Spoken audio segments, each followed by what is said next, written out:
Let's see about a semiconductor diode laser in this video.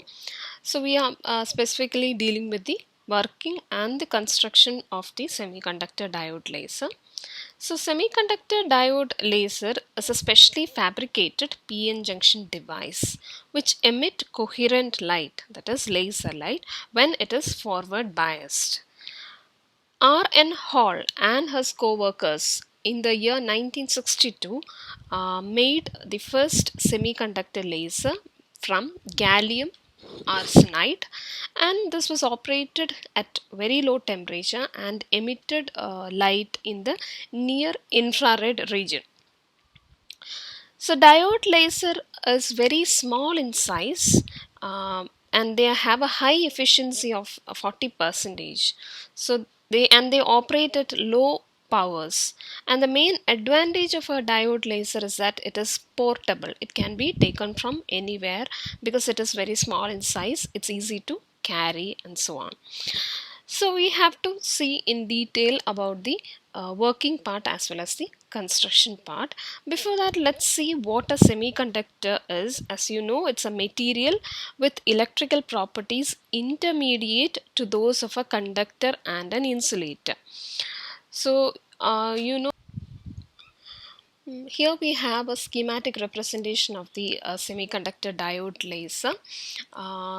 Here, gallium arsenide is a heavily doped N-type gallium arsenide material constitute the N side, and P region is obtained on the top by fusing zinc atoms to it. So heavily doped zinc layer constitute the P region, and gallium arsenide region layer constitute the N region.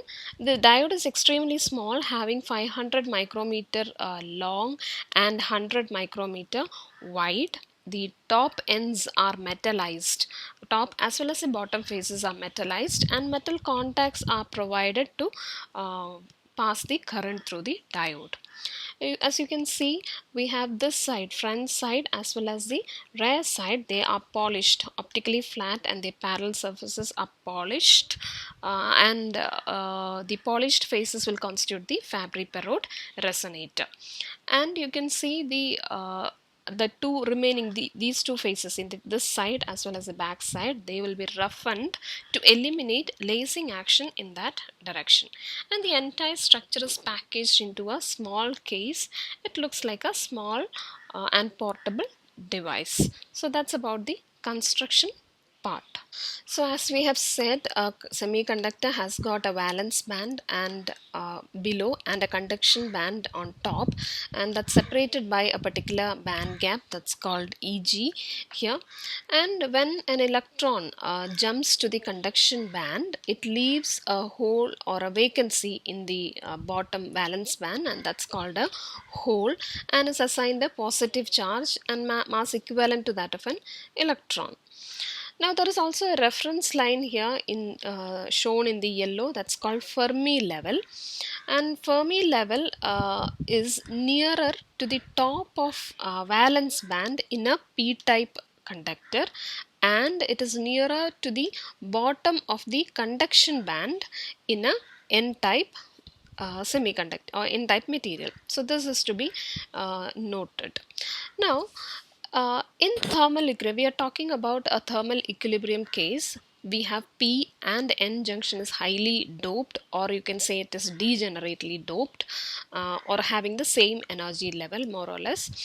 So as we said, in degenerate semiconductor, Fermi level is well below the valence band in the P side, and we are considering thermal equilibrium, so we have to get the almost the same energy on the other side. In the N side also, Fermi level is on the same energy, okay, because it is degenerate and thermal equilibrium.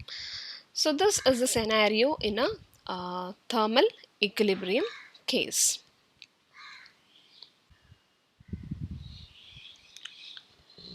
So in both P and N region, area below the Fermi level EF, they are full of electrons. So all the area below the yellow line, the reference line, that's the Fermi level here, they are filled with electrons. But now we are going to apply a biasing, that means some voltage is to be applied here.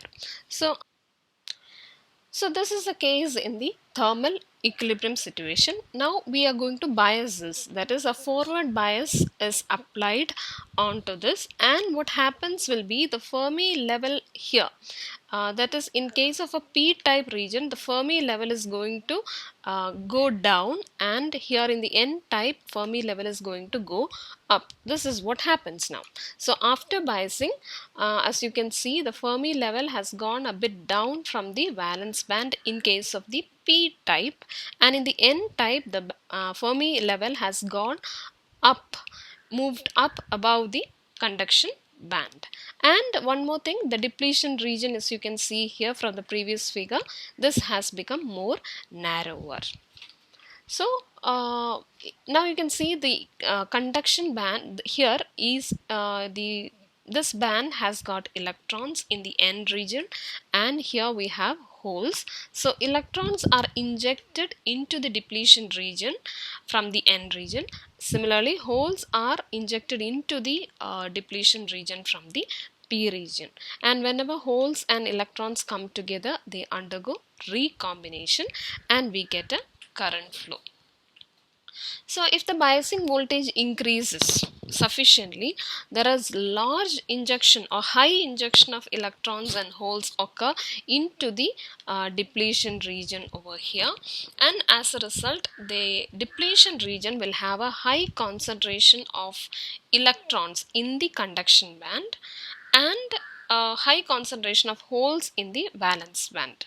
So if we are talking in terms of the number of electrons here, you will see that the number of electrons in the in the conduction band, let's call NEC, that is huge here. And if we take the number of electrons in the valence band, which we may call it as NEV. Okay, so you can see that here NEC is always greater compared to NEV. So we have the condition here that NEC, which stands for the number of electrons in the conduction band, that is greater compared to NEV, which is the number of electrons in the valence band. So this is a condition of population inversion. As you know, the number of electrons in the higher band become more compared to that of the lower band.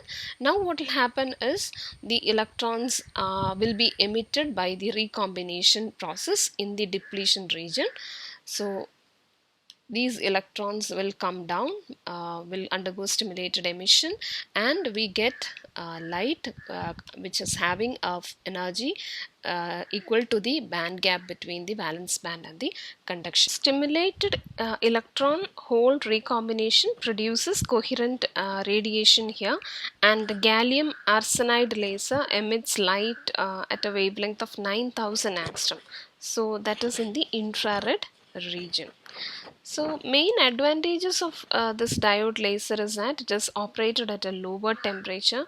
It can be, it is portable because it's small in size. It can be carried to any place. They have a high efficiency of 40%. They operate at very low power and gives very high output. Their cost is also cheap, and we have a different kind of uses for the diode laser, starting from optical fiber communication or CD players and optical reading, speed laser printing, and so on. So that is about the semiconductor diode laser. Thank you.